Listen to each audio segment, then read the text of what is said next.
Même avec la poussière du chantier du métro, le palais du Midi imaginé en 1875 par Winan Janssens s'impose.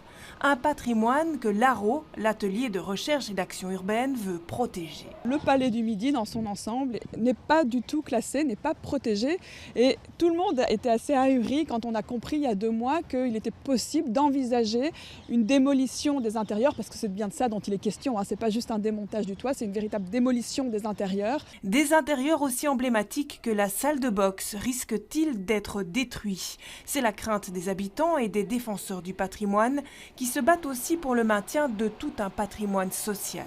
Par exemple, pour ne citer que la dernière phase de rénovation du Palais du Midi qui s'est terminée dans les années 90, il était question des frères Pollack qui ont aussi participé à la conception de l'atomium.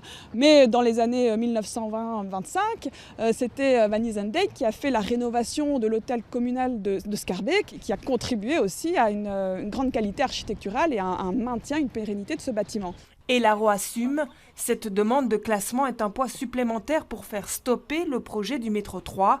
Mais cette demande n'arrive-t-elle pas un peu tard? On ne peut pas faire passer des demandes de permis en coulisses, en fast lane, pour de nouveau avoir un coup parti et dire « Ah ben on peut plus faire marche arrière ». Non, on peut faire marche arrière et c'est ce qu'on veut dire aujourd'hui. Ce jeudi, le Palais du Midi s'invite en tout cas une nouvelle fois à la table du gouvernement bruxellois, car officiellement, la région n'a toujours fait aucune demande de permis pour autoriser son démontage partiel.